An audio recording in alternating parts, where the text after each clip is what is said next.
Welcome to We're People First, the Jeff Moyer Show.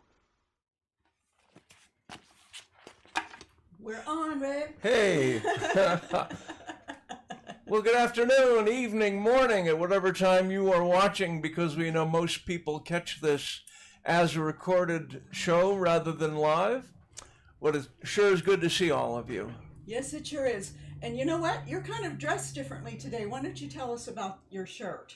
I am wearing my official OcalaCon line shirt. This is the largest disability professional conference in the world. It attracts people from, 29 countries or something?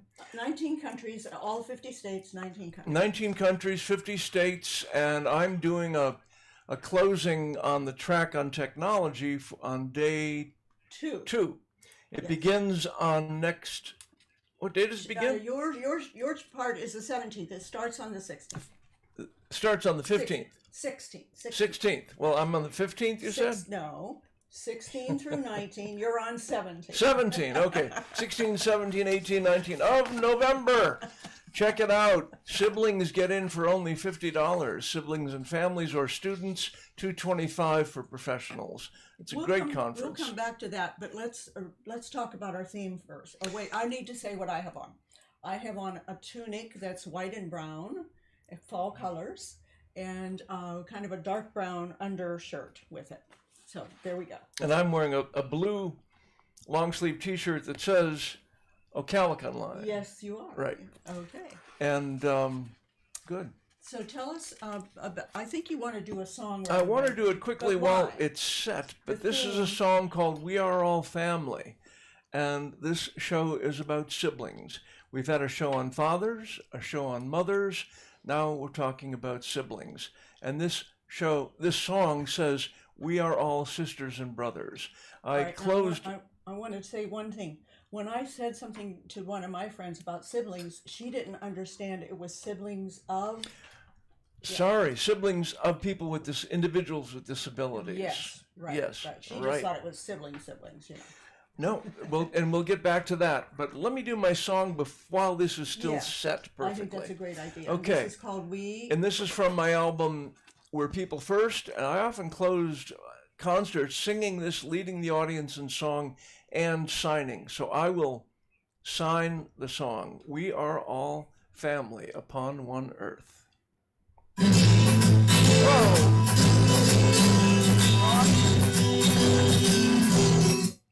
Wrong song? Wrong song.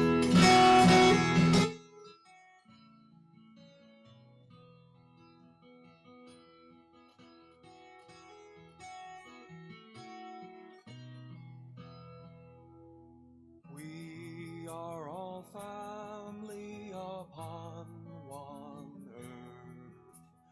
We are united with each other. We are all family upon one earth. We are all sisters and brothers. We are forgiving upon one earth. We are united with each other.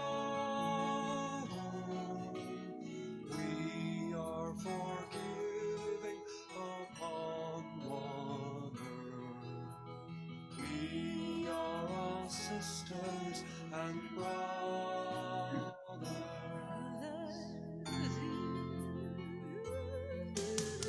We can be loving upon one earth. We are united with each other.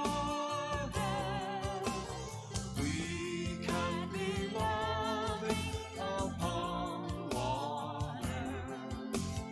We are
Now you can talk. Okay, all right.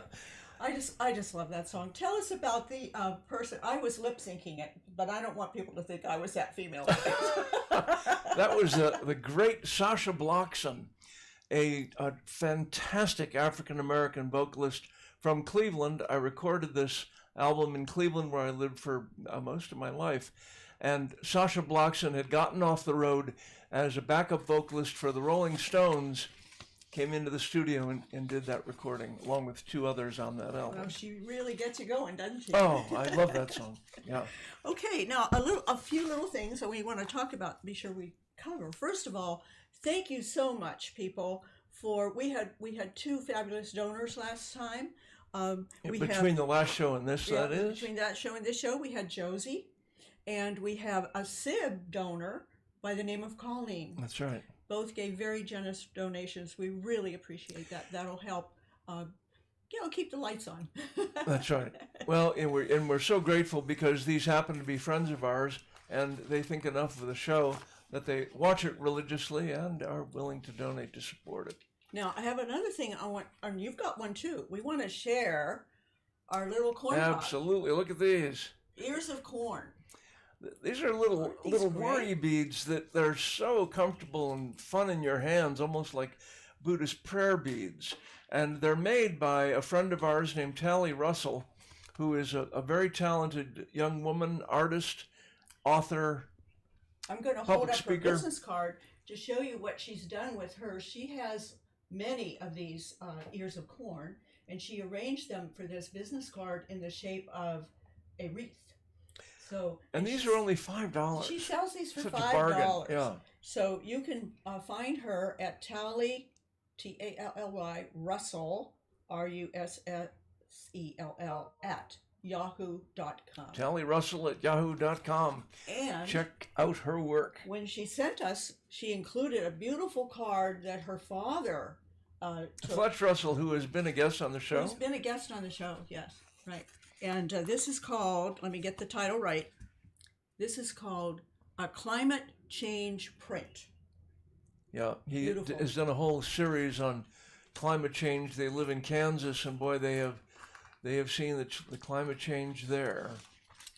Right. So now, do we need to say anything more about your conference? Well, only the other thing, in addition to a Calicon line, is that our guest Wendy Duke, Theater on the Spectrum, the Center for Autism and Dramatic Arts, Center for Applied Drama and Autism, are launching on November 1st. It's already launched, but it's in the cloud on YouTube to review. Along the Graveyard Path. It's a wonderfully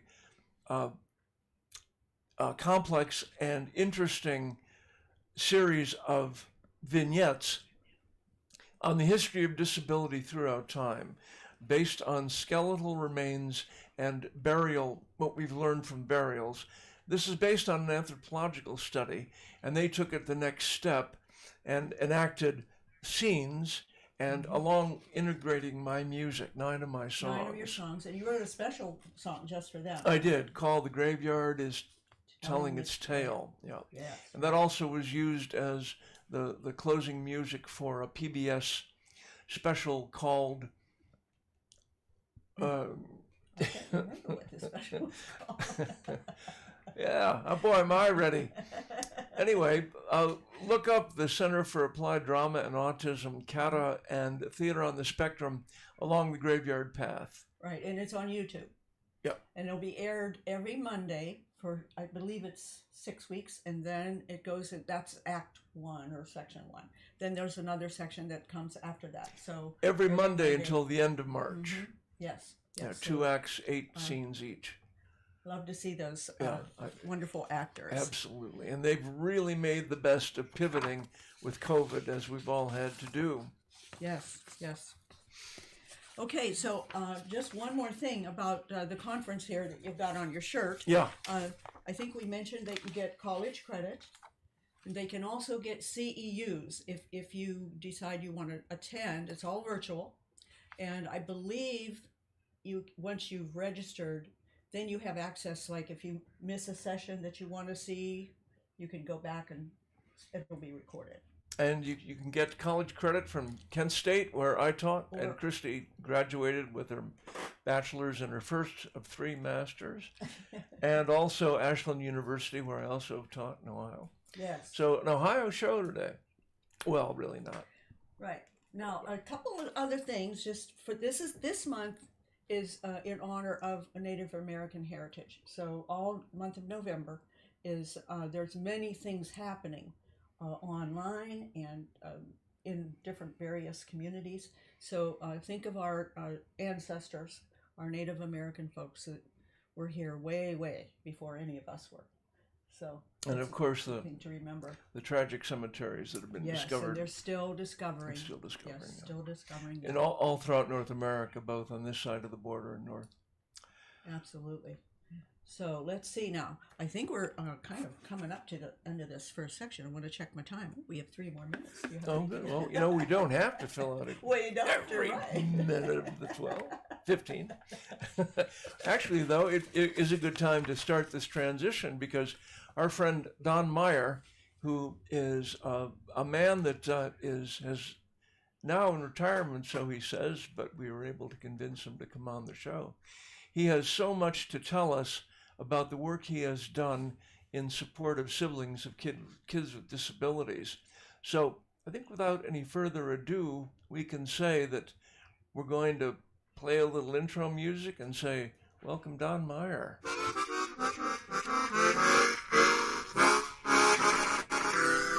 Guest interview. Well, I see Dawn's smiling face there. And, again, I've said this before on the show, but it's such fun to be Jeff's wife because I get to meet all these fabulous people that he's known for years. And so, hi, Dawn. I don't think we've had the pleasure of meeting in person yet. But, no, we haven't. But hi, Christy. Hi, Jeff. Hi, Angelique. Hi, everybody who's watching. As Jeff said, my name's Don Meyer, and shall I describe where I am and what I'm wearing? Absolutely. That'd be great. I'm wearing a blue plaid shirt with a blue sweater. I'm in a sort of Tuscan yellow room with an abstract painting, and you could see a kitchen in the background. It's a very blustery day here in Seattle. I can see out my windows just the leaves going sideways. It's rainy and blustery day, the kind of day that gives Seattle a bad name weather-wise. But all is well. I'm warm and dry. As far as my appearance, I have a gray goatee and kind of a white hair. I'm wearing black glasses. I think that's probably enough. That's very thorough. I do have to say, I don't think you guys talked about wearing blue together, but you both have blue on. There you go. We're twinners, Don. Even Angelique's background. Great minds travel in the same way. Now, we're going to show some photographs integrated with this interview. Why don't you tell us briefly what they're going to be about? Sure. Can we just show a photograph and I can tell you what it's about? Can we just do You won't be able to see them. You won't be I won't be able to see them. Right, so Well, one is if I can't see them. How many photographs did you send, Dawn? Oh, I don't know, about 4 or 5. Okay. And Bill's developed montages, but these are photographs of? Well, some of them are SIB shops, and we can talk about SIB shops later on. In motion, kids at a SIB shop having a good time. One is with me and this darling young SIB who attended a SIB shop in Texas, in Midland, Texas.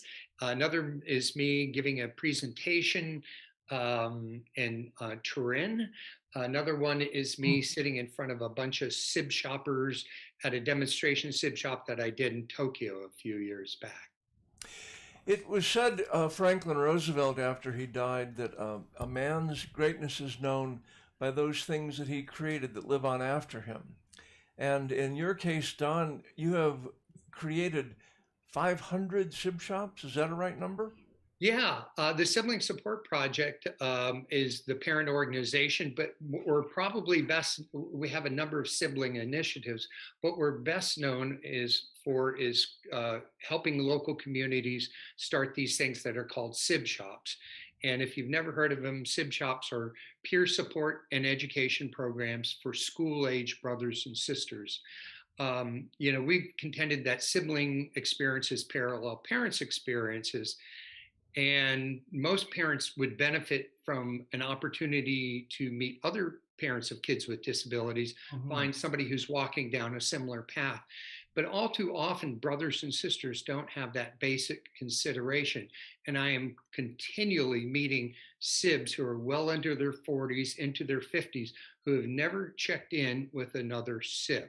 Yeah. For a parent to wait 40 years to meet a peer would be unthinkable. And we would, if we were to meet a parent of a newly diagnosed kid, what's one of the first things we'd want to do? We'd want to introduce that parent to another parent, but sibs don't get that opportunity. So that's what we're trying to do with sib shops. So sib shops, um, kids get together with other kids their age. They have a lot of fun. They play goofy games. They have discussion activities where they talk about the good parts and maybe not so good parts of having a sib with a disability. They eat some healthy kid food. They may learn something about the services their brothers and sisters are getting. And when we can't think of anything else, we have some more fun. So they're decidedly fun to come to. I tell people if they're not having fun, they're not doing it right. And we want these to be a celebration of the many contributions made by brothers and sisters. So there's sib shops in pretty much every state in about 11 or 12 countries. And, they're in Iceland, they're in Japan, they're in, Brooklyn, New York, and Buenos Aires, and Chile. And the reason I think that they do so well with such diverse populations is they bring kids together in two universal languages. The first universal language being shared experiences, but the other universal language is play. And again, we are unapologetically playful at sib shops. Play is children's work. Tell me, Don, you covered so many elements there, but clearly, my understanding is that one of the reasons to establish the sibling support network and sib shops is because children who are siblings of kids with disabilities need to process feelings that relate to their experience. Is that about right? Can you talk about that? Oh yeah, feelings and just to put whatever they are, whatever their experience into context, and by talking about what other sibs have experienced and how they feel when the world all seems to be revolving around their brother or sister, or they feel guilty that they can do things that their brothers and sisters can't do, or they might even feel guilty that they somehow caused this.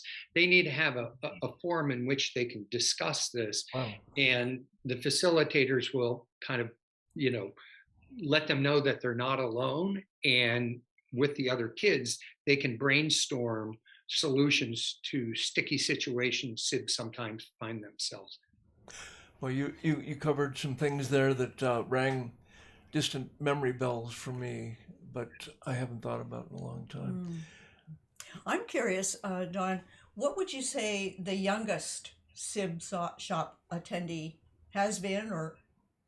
Yeah, some people offer them for preschoolers. Quite frankly, if I was doing a sib shop, I wouldn't offer them for kids that young, because a lot of times those kids, certainly not always, those kids have their sibs with disabilities are babies, right? Babies are toddlers. And so their lives are not that much different than other kids their age in a lot of ways. And secondly, the discussion activities, although they're very kid friendly, they tend to fly right over the heads of those little kids. So I'd say, 6 would be the youngest. Mm-hmm. So they're for school age kids. The classic sib shop age spread is like 8 to 13, but there are people who do teen sib shops. And of course, we have initiatives to bring adult and teen and sibs in their 20s together. What inspired you, Don? How did you have the insight to develop this worldwide system? Yeah. back in 1978, a million years ago, I came out to the University of Washington to pursue a master's degree in early childhood special education. And my advisor was one of the grand old ladies of early intervention, Alice Hayden. And the university had a worldwide reputation of intervening with babies with Down syndrome. That was a novel idea at the time. And they had parent groups. And my advisor, who I guess was a feminist, she was unhappy with these parent groups because they were functionally mom groups. And again, I was the only male early childhood special ed student. So she advised me to do something about these fathers. I always thought advisors gave you advice you took or you left. Not so with Dr. Hayden. She gave marching orders. And so I thought this was novel and needed. So we used to have these Saturday morning meetings that dads would bring their babies and toddlers, the ones that had disabilities, and we do various things. It was, play games and have guest speakers and that sort of thing. But we quickly saw that there were other traditionally underserved family members of a child who has a disability. And so that's when SIB shops got their start. That was in 1982. We also created a program for grandparents of kids with disabilities, because that remains a woefully underserved group. And other people have picked up the mantle of the Fathers Program I helped start. But I've been working pretty much exclusively with SIBs since 1990, when we started the Sibling Support Project. Well, I've noticed you're authored quite a few books. Can you tell us about some of them? Sure. I have two of them with me. I have one, Thicker Than Water. This is one that Jeff contributed a really touching essay to. This is a collection of essays by adult SIBs. This is the SIB shop curriculum. Anybody that wants to do a SIB shop will need to get their paws on one of these, as well as go through a SIB shop training. And then we've had other ones that are specifically for teen SIBs. That's called the Sibling Slam Book. Another collection of writings by young SIBs is called Views from Our Shoes. I did one for fathers called Uncommon Fathers. Wow. I co-edited and co-wrote another book called The Sibling Survival Guide, which is intended for those SIBs who are in their 40s and or before or later, who see that their parents are not getting any younger, and they're laying up at night worrying what the heck's going to happen to my brother. And they feel ill prepared for this, and it tries to provide them with some guidance as to what to do. Well, if they wanted to get some of the books or all of the books, where would they go? The best place would go to the Sibling Support Project, www.siblingsupport.org, and all the books are listed there. Siblingsupport.org, and if you're interested in starting a SIB shop, reading about aspects of Don's work from early childhood through grandparenting, remarkable. And if you want to set up get the curriculum to do it yourself, well, Don Meyer. Oh, sorry, I know you're retired now, right, Don? Correct. Because I know Jeff had to hunt you down. Yeah, I've been retired for 2 years. But this SIB stuff is in my DNA by now, and I doubt if I'll ever totally leave it. I'm currently revising the SIB shop curriculum, and I work as a volunteer on the project that I directed for 28 years. But the Sibling Support Project has a terrific new director. Her name's Emily Hall. She's a SIB herself, and just is doing a marvelous job of adapting SIB shops throughout the pandemic. So they're now offered in some instances online, and even the SIB shop facilitator training is now being offered online. Wow. And she's done a marvelous job with that. Fantastic. Well, Don, you certainly have made your mark in the world. I don't know really of anyone else that has such singular claim to such I've been a very body of work. Yeah. Well, I know you're humble, and that's good. I mean, if you were a braggart, you'd probably be insufferable. I'm sure some people might call me that. Well, we sure thank you for sharing your wisdom with us, and the credits will roll thicker than water. But remember, everybody, siblingsupport.org, and there you can find all of Don's wisdom behind 2 covers in 6 books and counting. Anything else, Don? Yeah. Any passing last thoughts? About sibling issues? Anything? Oh, don't forget about them. You know, they're going to have the longest lasting relationship with a family member who has a disability. These are lifespan experiences. It's a relationship easily in excess of 65, 70, 75 years. They're going to be around when the parents are no longer there to look after the affairs of the family member with a disability. They deserve everybody's time, attention, and respect.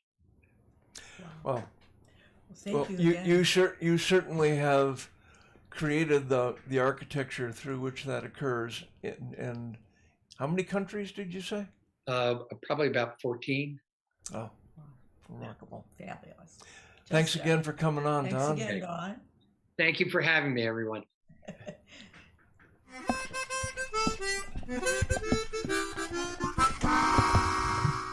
People First Consciousness.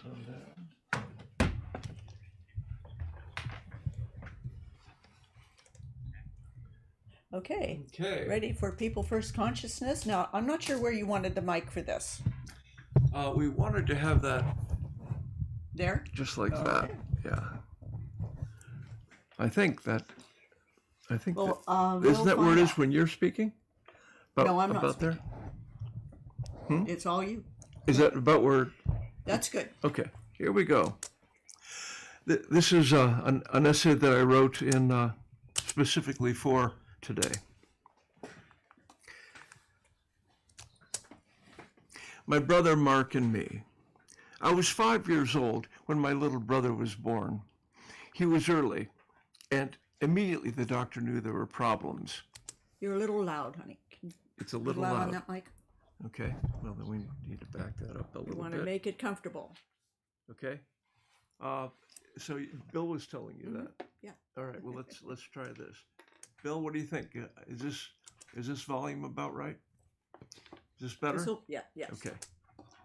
My brother Mark and me. I was 5 years old when my little brother was born. He was early, and immediately the doctor knew there were problems.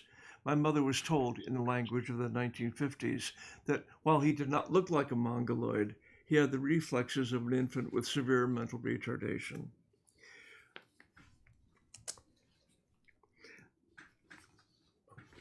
My computer repeats when I go back. It's acting up again. With severe mental retardation. That doctor said that he would not feed him, but keep him comfortable and let him die if she chose.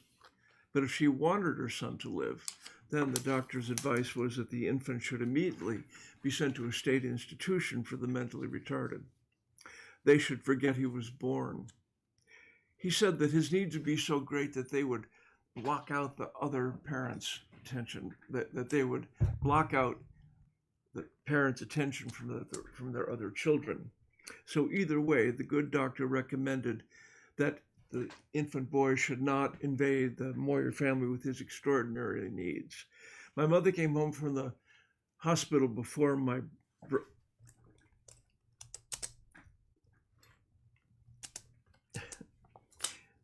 Either way, the good doctor recommended that this infant boy. So either way, the good doctor suggested that either way, not with his extraordinary needs. My mother, who came home from the hospital before Mark, sat my older sister Bonnie and me down on the couch on either side of her. Heartbroken, she told us that our little brother Mark, who we named, was mentally retarded and he would need our patience and our help. I took my responsibility as a big brother seriously. The first time I was trusted with Mark's care outside was on an early February day when Mark was 1.5 years old. We lived in Cleveland, Ohio, where winters last a long time. We were to play in the front yard on the hard-packed February snow, bundled from stocking caps to galoshes in heavy winter clothing. Mark stood motionless, right where he'd been set down by my father, blinking with unfocused eyes, as I dug fresh snow from under the crust and showed him how to lick it, like a puppy, from my mitten. I was 6. We were enjoying ourselves when a bully boy, 1 year older than me, walked down the sidewalk, hatless with red ears, wearing a leather jacket and leather gloves. He asked what was wrong with my brother, and then struck him with a sudden hard jab. Mark toppled over backwards, and an unfamiliar rage exploded within me. I showered the little cowardly villain with wild punches, and he stumbled backwards and then ran down the sidewalk. My father hurried down the stairs and gathered Mark, who was fiercely wailing, into his arms. I realized at that moment that I could not protect Mark from such senseless acts of violence, regardless of how close I was to him. By the time Mark was 8, there were no schools that would accept him, and the neighborhood had become a cruel and savage place. Childhood thuggery victimized my little brother in an ever-spiraling series of attacks by the unorganized gang of children ranging from 4 years younger than Mark to 1 year older than me. Mean brothers from a large family had left Mark handcuffed to a swing set, tied him behind a large hedge by his neck to a tree, and made him chase balls into the street. 2 younger boys had beaten him badly with croquet mallets, while their father looked on from their back porch, drinking a cup of coffee. In another incident, Mark was struck by a car and his leg badly broken. In January 1962, as President Kennedy was signing the first federal legislation to develop community resources for people with cognitive disabilities, Mark was remanded to a barbaric state institution 150 miles away in Columbus, called the Columbus State Institution for the Mentally Retarded. A concrete sign at his entrance read, "Columbus State Institution for Morons, Imbeciles, and Idiots." My parents' unbearable decision broke our family's heart. Nonetheless, we visited every month. The depraved conditions in Mark's state rags, ill-fitting shoes, ever-present split lips, large bruises, black eyes, deep scabby scratches and gouges left all of us feeling sick with a despair and anguish known only by those who have experienced such torture. By the time I was 16, I realized I could bring something positive into Mark's life by bringing my guitar and harmonica brace into his prison-like ward. I put on concerts and led folk songs, spirituals, and rock and roll, as everyone sang wordlessly along. I continued singing wherever he was for the next 49 years. I never gave up my belief that I could make a difference in Mark's life. But my needs changed, and at 19, seeking a life path and guru, I moved to California. I was also seeking release from my parents' alcoholism and the reality of Mark's prison. I stayed 14 years. There I gained my Phi Beta Kappa key and a bachelor's degree in social welfare with a singular departmental citation for scholarship and service from the University of California at Berkeley. Then, while still working on the forefront of the disability rights movement, I earned my master's degree in rehabilitation administration from the Business School of the University of San Francisco. I married and had a son. However, all that time, I had an open wound on my heart because my California freedom came at my little brother's expense. I visited him every year, but I knew that my absence caused a greater load on my parents and grandmother and left a deficit in Mark's happiness, at least during those monthly visits when I would have been doing my part to keep hope alive. In 1982, I returned to Cleveland with a vow to make a difference and somehow get him out of his ghastly living situation. In 1981, Mark had been moved to a smaller 16-bed barracks in an 80-bed enclave on the grounds of an institution near Cleveland. When Mark was institutionalized in 1962, there had been no beds available in the big house that towered 3 stories above Mark's little neighborhood. His little community was run by a for-profit businessman who provided nothing above what his charges SSI checks and his profit margin, which covered his Rolls-Royce payment, would support. After my father had died in 1980, my mother was Mark's guardian, but I was his advocate. While I was rehab director for the Cleveland Society for the Blind, I volunteered for a professional committee for the County Board of Mental Retardation and Developmental Disabilities, as it was entitled. I met the woman in charge of residential placement, and I made her my ally. Repeatedly, I told her how everything Mark was given was stolen by staff and other more capable residents. It took me a few years, but finally she turned the tumblers and opportunities door opened. Mark moved into an 8-bed group home.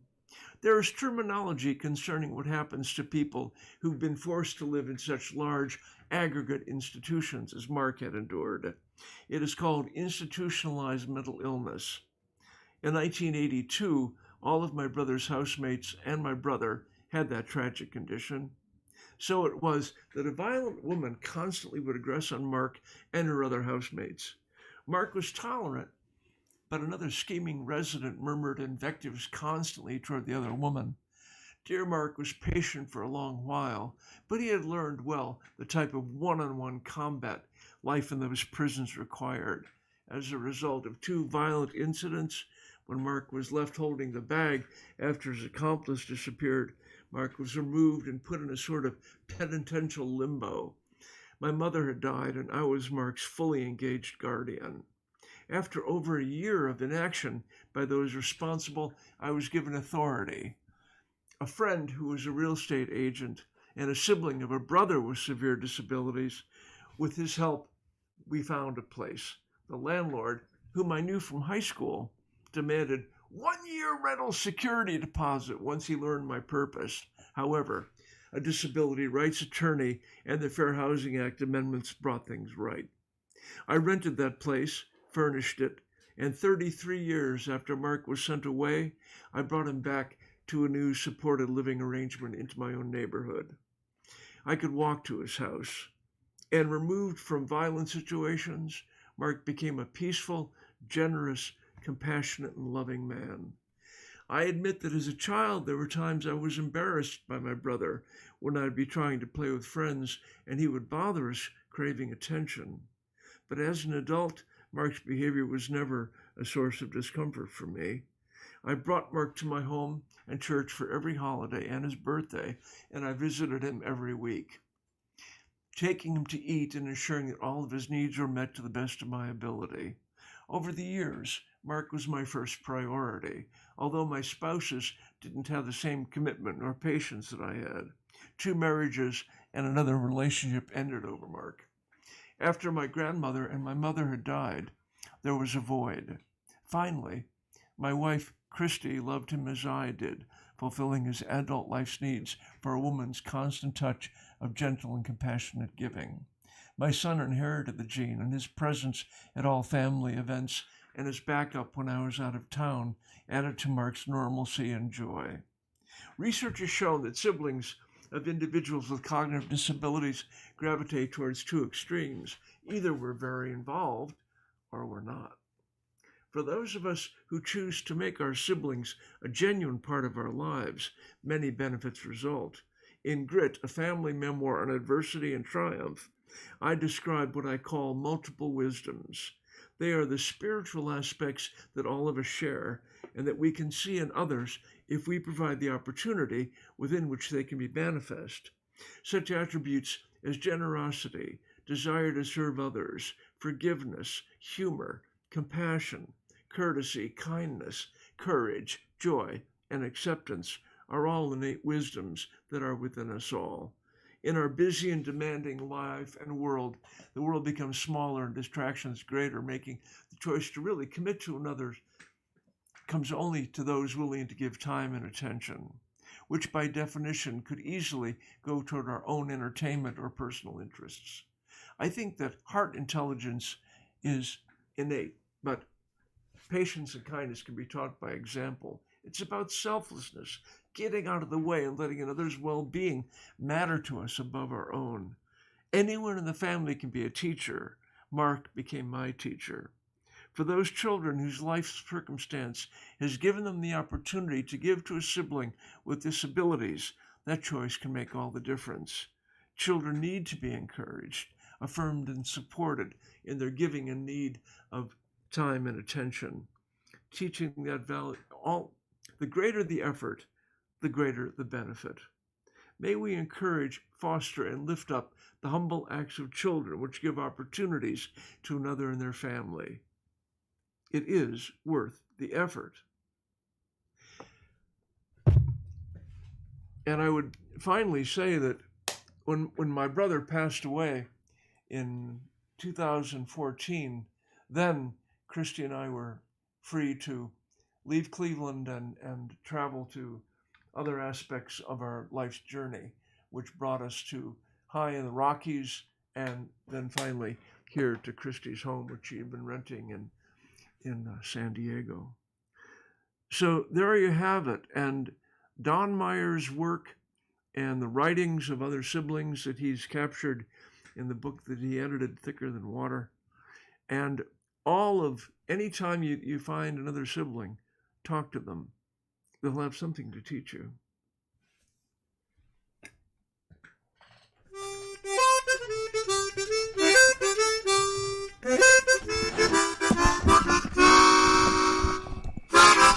Instrument Corner. Okay. Well, Instrument Corner, we missed it last couple shows. Yeah, your hands were hurting you, weren't they? They still hurt me, but I didn't practice much. You might notice that when I play. All right. Today we're doing the 5-string banjo, but I want to begin. Oh, you when we did ukuleles, this I showed ukulele this, in there? but I'm going to show this anyway again because you might have missed it. This is an antique. This is a 125-year-old vaudeville banjo. It's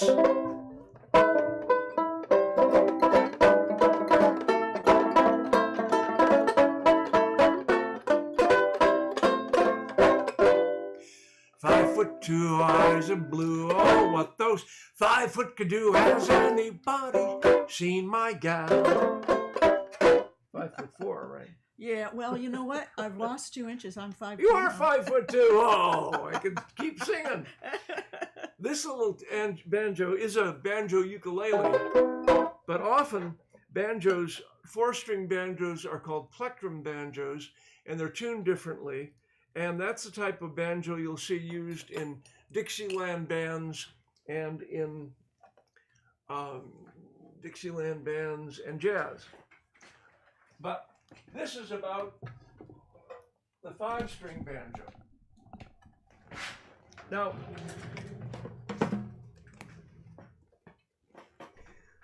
I wonder, did I turn the volume down on this? I don't remember. I think it's right. Yeah, it's about there, I think, wasn't it? Okay. Now, did you want this mic close to the banjo? No. Okay. All right. No. Now, you might ask what nationality is the banjo? Where did it come from? And I bet you could guess for a long time before you guessed Africa, but that is the correct answer.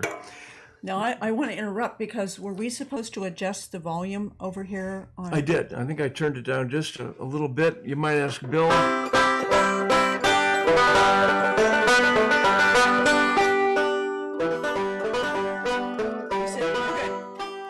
Okay. Anyway, the slaves on Thomas Jefferson's plantation played an instrument with a skin stretched over a gourd and a piece of wood attached with strings called the banjar, B-A-N-J-A-R. And that was modified and adapted into both the 4-string banjo and the 5-string banjo, which is used in folk music, bluegrass, Appalachian music, and jazz. It's got this little 5th string here, and this has a banjo capo attached, so I can move this. I could move the pitch of the 5th string up for just a varying sound. It's a great adaptation. I'm going to play a song that I wrote in 1995 when I was going to Australia. And at that point, I was not married, but I was thinking about what it was like back in the day of the sailing ship when men would leave and sail across the ocean, and they would leave their wives standing on the shore, or their girlfriends. And so this is a song I wrote thinking about that, my Scottish heritage. Away! Away, all right. And away then, my bonny, my beauty, and away to a far distant shore, and away with the seas and the oceans, God, may I return here once more. Now it's many long months I'll be sailing, and it's many long months I'll be gone, till the captain again turns us homeward, and the wind and the stars lead us home. When the winter wind moans at your shutters, when the winter winds rattle and groan, I'll be sailing in far distant waters, I'll be praying that grace leads us home. So away then, my bonny, my beauty, and away to a far distant shore, and away with the seas and the oceans, God, may I return here once more. Now the ship is outfitted and worthy, and the captain is tested and true, and the crew all good hands and well seasoned, only God can see us through. For the sea can be black, hard, and wicked, and a ship can be battered and blown, and it's only through God's care and mercy we ever again sail home. So away then, my bonny, my beauty, and away to a far distant shore, and away with the seas and the oceans, God, may I return here once more. For a maid can grow weary of waiting, and a maid surely needs company. And if God holds our ship in his hands, love, I pray you'll be waiting for me, for me. I pray you'll be waiting for me. Now, all of you banjo players out there, you're saying, he plays the banjo like a guitar player. That's because I'm a guitar player playing the banjo. I don't really play it. Overmodulated. Oh, it's overmodulated. Don't yell. There you go. Let me get your banjo there. Give you that. I've got it. And I'm getting ready to give her a close. Okay. Okay.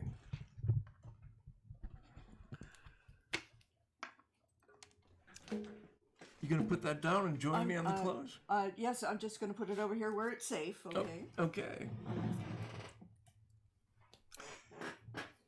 Well, today we've been talking about the other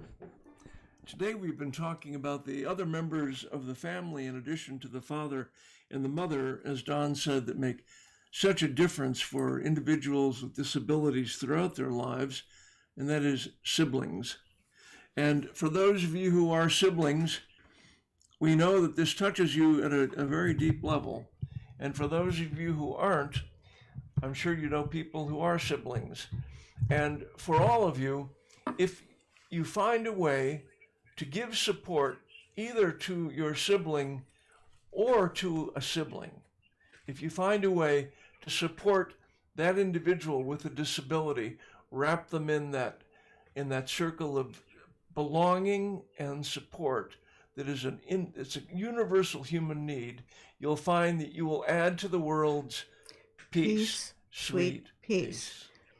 Are you going to tell us about next week? I am. I'm just going to remind everybody to watch Along the Graveyard Path. Look for it on YouTube. CADA, Center for Applied Drama and Autism, and Theater on the Spectrum Along the Graveyard Path. Also, if you are interested in learning more about any aspect of disability, from assistive technology to supportive services to inclusion and education, attend virtually. Yes. Iconocaline. Correct. Right? Yeah, and that begins on November the 15th. Actually, it'll be I think it's the during our next 16th. show. 16th. 16th, yes. Okay. It'll be before we see our folks again. We see everybody on the 18th, I believe it is. So it'll be running while we're Exactly. Yeah, 16, yes. 17, 18, 19. Right. Check it out.